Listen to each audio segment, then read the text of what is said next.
Chapter 8. All the King's Men. The day was a little overcast, and there was a light sprinkling of rain as the Duke stopped his horse on top of a small tor about half a mile from the southeast of Ghost. This was just beyond the maximum range for even the most powerful of standard siege weapons.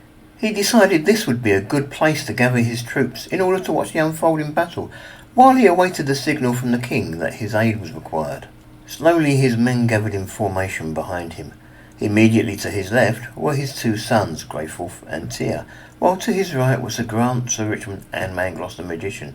Just behind the Duke and his sons was a regiment of cavalry, whose first job was to act as bodyguards to the Duke and his sons if they should happen to ride into battle. Behind the cavalry was another line of mounted soldiers. These were heavily armoured and constituted the bulk of the knights of the Dukedom of the Moth. Then there were the foot soldiers, men-at-arms standing toe-to-toe and shield-to-shield, creating a wall of armoured men. Finally, behind the men-at-arms came the archers. The elven city was large. It sat atop a tall, steep hill, higher even than the tor on which the Duke had arrayed his forces. The walls that surrounded the city were massive, and the Duke had a nasty feeling that they were as thick as they were high. Already there were elven troops gathering on the battlements of the city's walls, preparing to repel the attackers. What bothered the Duke more, though, was the vast number of ballistae that they had on just the one small section of the wall that he could see. "It's bad," Mangloss commented. He waved his arms while chanting something to himself, then handed what appeared to be nothing to the Duke. The Duke, knowing what Mangloss was like, made a show of taking the nothing from him. Having gotten the nothing, he looked at it, a little unsure what he was supposed to do. "Put it to your eye," Mangloss informed him. The Duke shrugged and pretended to put the nothing that Mangloss had just given him to his eye. Suddenly he could see the city and its defences a lot more clearly. It was as if the Duke was standing 100 times closer than he truly was. "Amazing," he said. He could almost see the faces of the elves as they went about their business, preparing for the imminent attack. Looking down at the wall, he could see the many murder holes. He could see the moat that surrounded the city, and the black viscous liquid that it was filled with. "That's not water," the Duke said. He took the nothing away from his eye again so that he could talk to Mangloss without having the mage's face magnified to a frightening degree. "No," Mangloss commented. "I think it may be oil." "Very nasty," commented the Duke. He then handed the nothing to his son Greyforth. Greyforth looked at his empty hand for a moment, slightly bemused, and then he too made a deliberate show of putting it to his eye. The surprise of what he saw almost made him fall off his horse. "I see harpies," Greyforth said after a few seconds. "I hate harpies." "Harpies?" the Duke questioned. "Are you sure?"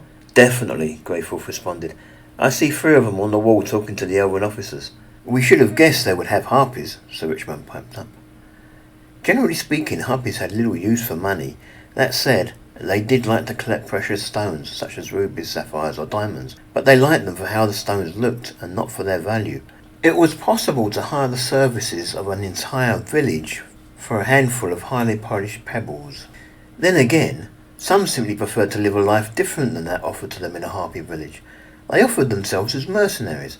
They learned the value of money and fit in as best they could in the society to which they attached themselves. There were many reasons why harpies might go mercenary. Some liked to fight. Others were kicked out of their village because a rival got the position they sought. Others still left their village in search for a position in another harpy village, a village where they might find a male who wasn't a direct relation. Sometimes these migrating females had to try dozens of villages before they were accepted somewhere. Sometimes they were never accepted, and they had to make their own way in life, often ending up in cities like Ghost. Wherever they did end up, harpies were rarely liked, but they were often tolerated because of the advantage they could give to the army that hired them. "Keep an eye on them," the Duke informed his son. "What are they doing?" "Just talking," Greyforth replied. "I think they might be haggling over the price of their aid. I wish this thing had sound." "They're probably already bought and paid for," Sir Richmond commented. "It's more likely they're discussing when and how the harpies should be deployed." "Sound wouldn't help," Mangloss said, answering what he may have thought of as a criticism of his spell. "Not unless you speak Elvish." The last few words that Mangloss spoke were almost drowned out, even at this distance, by the distinctive sound of the king's siege engines firing in unison. The king had brought his army in on the plain just west of the duke's position and south of the elven city. He had brought a vast selection of siege engines with him, catapults, trebuchets, and ballistae, as well as other more exotic machines. The duke studied the king's army. There may have been as many as 20,000 troops, all resplendent in their white uniforms. Each regiment would have slightly different markings to tell them apart, although at this distance the duke wasn't able to make them out, even when he made use of Manglos's nothing.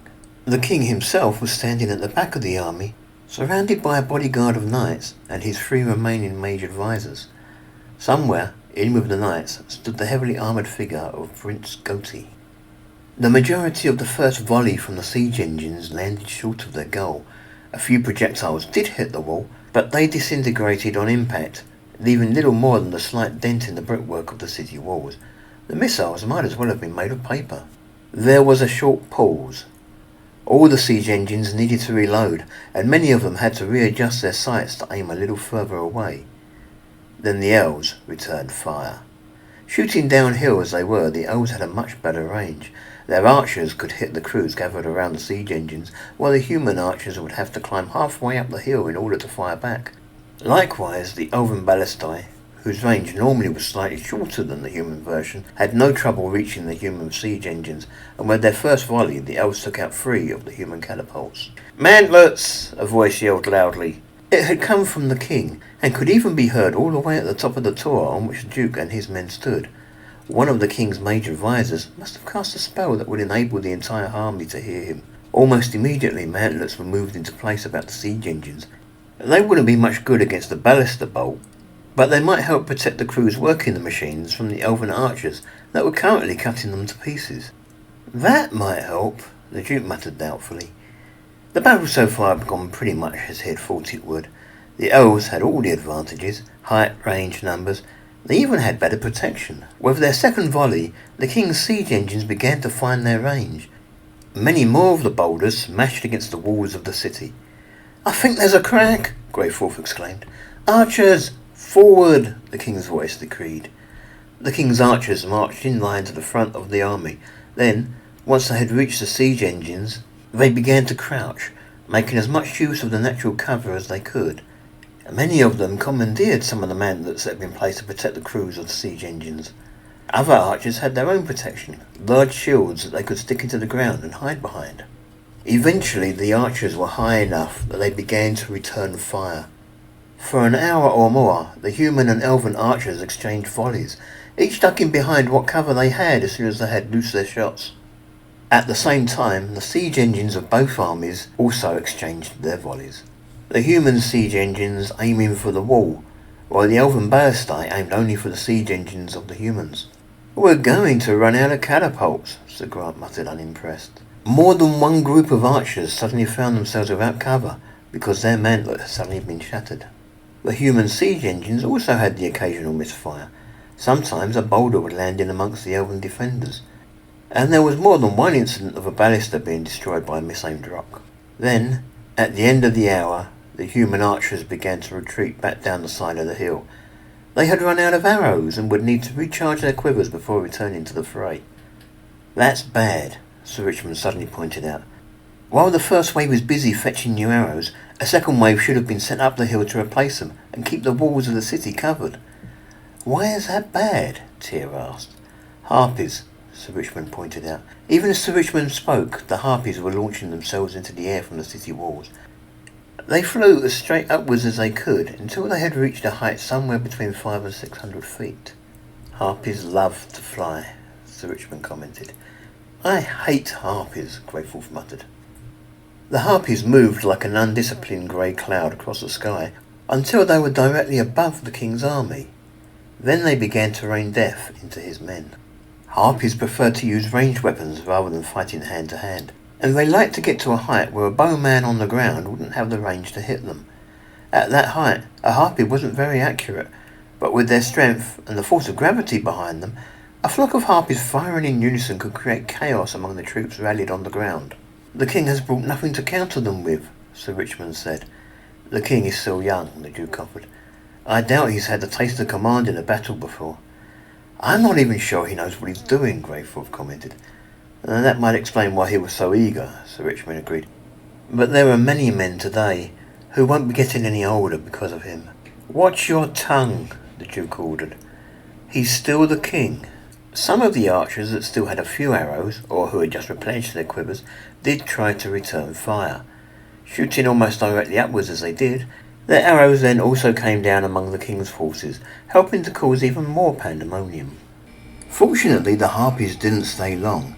For a Harpy, flying was everything, and anything that weighed her down was to be avoided. Harpies fought naked because even clothing had weight. They used short bows rather than long bows, and preferred an even lighter weapon called a dart thrower. For ammunition, they rarely carried more than half a dozen arrows or darts. The Harpies didn't move as a regiment. Their quivers ran out at different times, and as they ran out, the Harpies split from the flock and headed back to the city, leaving those that had ammunition to fight on until they too ran out. It wasn't long after the first started to head back until they were all returning. The Harpies returned to the city without the loss of a single huntress. "Why didn't the king's advisors use magic on them?" Tia asked. "That's a very good question," Mangloss returned. "I can only imagine the king doesn't want to put his mages at risk, but—" "Archers, forward!" The voice of the king was still easily audible up on the tor. Again the archers moved carefully up the hill until they could shoot at those at the top of the city's walls. Then, as before, they began to exchange volleys with the city's defenders. After another hour of such exchanges, the human archers began to run out of arrows. This time, the Harpies began to appear as soon as the humans started their descent down the hill. A few of the archers had each kept an arrow back for this moment. They now attempted to hit the Harpies climbing into the air. Only one Harpy was hit. The arrow struck her in the wing. That in and of itself most likely wouldn't have proved fatal. But no longer being able to fly, she fell awkwardly on the city's battlements and bounced over the edge to hit the hill below. Tia watched, a little confused. Why did the Harpies wait for the archers to retreat? Why not take to the air from another part of the city where our arrows couldn't possibly hit them? "I have no idea," the Duke said, "but I'm sure they must have a good reason." "Maybe they need the rest," Greatwolf muttered. "It's more likely they want to ensure our archers are out of ammunition. If a mage should happen to cast an enhancement spell on the archer's arrow, then even as high as the Harpies are going, they could be in danger." Sir Richmond suggested. "Enhancement spells," the Duke commented to himself. "Mangloss, can you cast any such spells?" Mangloss nodded. "I know something that can enhance the range of a missile." "Shields!" the king's voice shouted. Above the king's men, once again, the Harpies began to fire their arrows. This time his men-at-arms used their shields as best they could. Harpies were strong creatures, and their arrows could easily pierce metal shields. "Shields are next to useless," Tia commented. "They hide the target, but not much more against power like that," Sir Richmond replied. Then the Harpies began to return to the city once again. For their last shot, many of them decided to aim for the leadership of the king's army. Taken by surprise, a couple of the knights were struck down. One arrow in particular was aimed straight at the king. The king moved his shield to try and block the blow, but he needn't have worried. Graston the mage threw up a quick barrier to protect him. "Archers, forward!" the king's voice could once again be heard to shout. Once more the archers began to slowly ascend the hill. It was the same pattern as before. They settled down into the same positions they had fired from last time and opened fire. This time, though, as the elven archers returned fire, the great south-facing gates of the city began to open. "A breach!" the king shouted excitedly. "A breach! Infantry, prepare to attack!" "That's not a breach," Sir Richmond said. "The elves opened the gates. They're going to attack." Streams of elves began to rush out of the city like a mob. The first to emerge were the elven cavalry. They galloped down the hill as fast as their horses would carry them. The human archers fired one volley into the horsemen and then turned and ran for their lives. "Prepare spears!" the king shouted. "Form a spear wall!" "Spears?" the Greatwolf muttered. "He should send in his knights. They'd cut the elves to pieces." The human siege engines had been quickly readjusted and aimed at the emerging elves. Then, once they had all fired, the crews of the engines also cut and ran, seeking relative safety behind the fast-forming line of spearmen. "Reposition the men to flank the enemy," the Duke shouted loudly. "I'm not going to wait for the order. The king needs us now." Sir Grant and Sir Richmond rode along the line of men, relaying the Duke's orders to the soldiers. As the men received their orders, the Duke's men began to rearrange themselves so that they were now facing towards the King's lines. Halfway down the hill, the elven cavalry had reached the fleeing archers and set about them without mercy. It was a veritable massacre. The Duke doubted there would be a single archer left alive in the King's army after today. "Harpies!" Tyr shouted a warning, pointing towards the city. The Duke's attention was drawn back to the city. Elves continued to pour out of the gate, most of them on foot now, but at the top of the battlements, the Harpies were making another appearance. This time, though, as the Harpies gained height and gathered together, it soon became clear that the King's men were no longer the target. This time, the Harpies were heading towards the Tour and the Duke's army. "Mangloss," the Duke called, "would you hurry? Go and enhance our archers." "Not all of them," Mangloss replied. "Only those within range of my spell." "Do it," the Duke insisted. "Give our archers the range they need to hit some of the Harpies. Do your best." "Yes, your grace," Mangloss said. "And Mangloss," the Duke added, "you'll know when you're ready, so you'd better give the order to fire." Mangloss quickly spurred his horse round and rode from the Duke's sight. "Archers, get ready," the Duke shouted. It wasn't going to take long for the Harpies to reach them. "Men-at-arms, protect the archers as best you can with your shields." "They're going to want to disrupt our attempt to flank the elves," Sir Richmond commented simply. "No doubt," the Duke replied. Before anything else could be said, the Harpies began to rain arrows into the front lines of the Duke's men. He quickly raised his shield to protect himself and heard the clang as an arrow pierced right through the shield, missing the Duke himself by only a fraction of an inch. Behind the Duke, men were falling, despite the protection of their shields. Then he saw Tyr go down, and a moment later Sir Richmond was hit in the arm, just above the elbow. The arrow that hit him passed right through. Harpies could pierce a man from head to foot with one of their arrows. Shields did little more than slow them down. "Archers, fire!" Mangloss could be heard to order. The Duke's archers aimed carefully and returned fire. Their arrows, many of which had been enhanced by Mangloss, struck the mass of Harpies. Some of the Harpies were killed instantly. Others were shot in the wings, forcing them out of the air. For a few seconds it rained Harpies. Many were dead before they crashed to the ground. Others were killed by the fall, but there were some that were able to slow their descent enough to land in one piece. Greyforth didn't wait for the order from his father. He spurred his horse forward, leaving his cavalry bodyguard with him.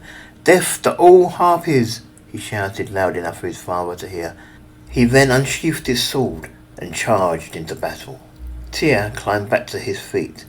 He was unharmed, but his horse had had it. Sir Richmond had fainted from the shock and loss of blood, but he was being attended to.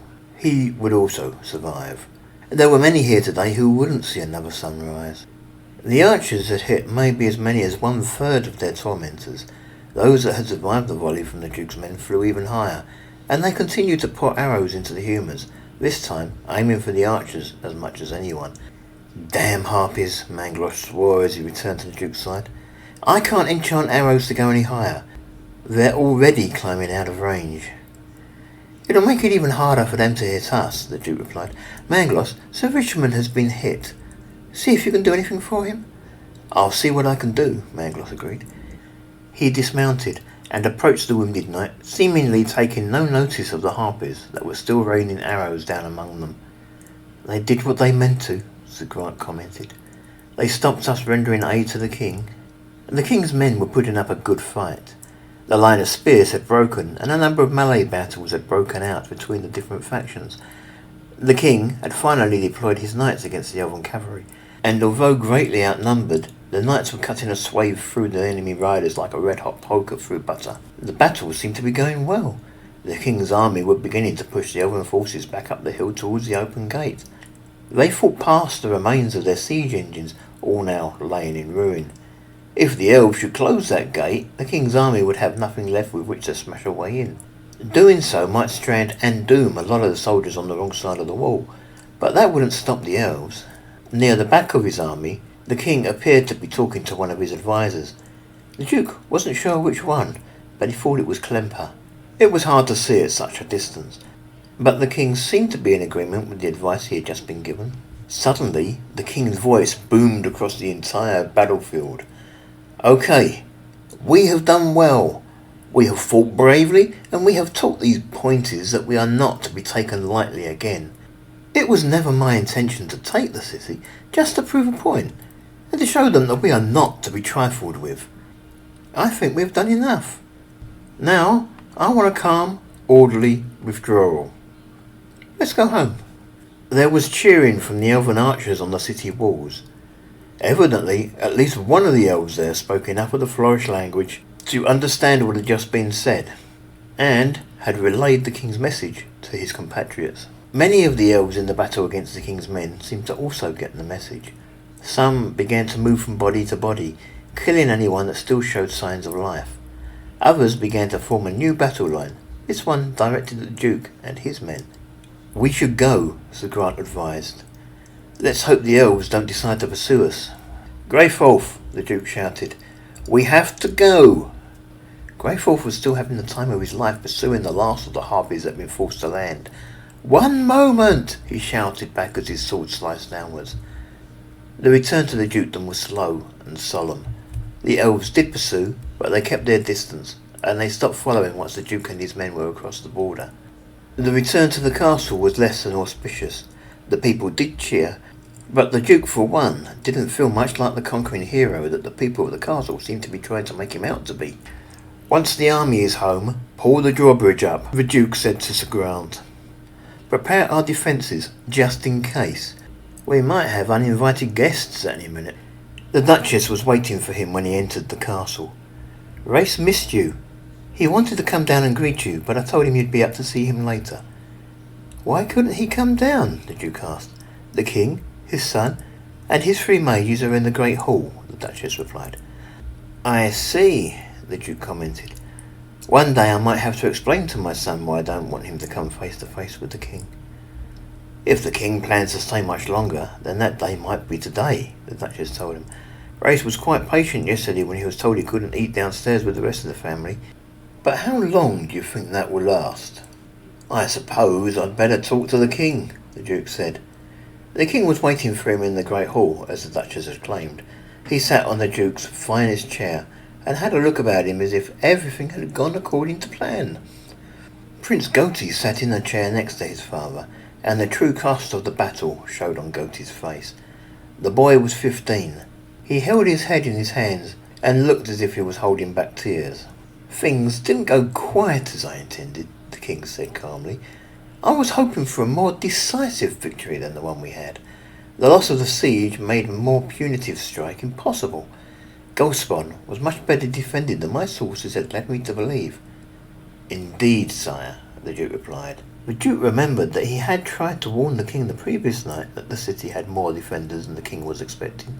"I'm not sure they got the point," the king said. "I'm going to send some messengers to the other dukes. We'll gather a much larger army here, and then we can try again." The Duke was tired. He was in no mood for such foolishness. Even if the end result was to lose his head, he had to say something. "My king, if you leech all of the soldiers away from their various dukedoms, you leave the kingdom wide open to possible attack from the goblins. Elves aren't the only potential enemies we have on our doorstep." The king seemed to be angry for a moment, and then he nodded slowly. "Perhaps you are right. Maybe we have done enough for now. The point is had to know that we are not a people to be trifled with. I suppose I ought to gather whatever is left of my army and return to the capital." "Indeed, my liege," the Duke agreed. "Was thinking, leaving us to deal with the aftermath." "I just need to find my daughters," the king said. "Oh," the Duke replied. "I expect they're about somewhere. They're probably with Jenny." Jenny had wanted to come to the battle, but the Duke had explicitly refused. He had had many reasons for refusing her. First, he had expected the king to lose the battle. Secondly, when he had let her come last time, she had explicitly ignored his instructions and wandered off on her own, getting someone killed into the bargain. The Duke was also slightly worried that if she had come along, she would have adopted a baby elf the second his back was turned. "Would you kindly send someone to fetch them?" the king asked. "Of course, my liege," the Duke responded.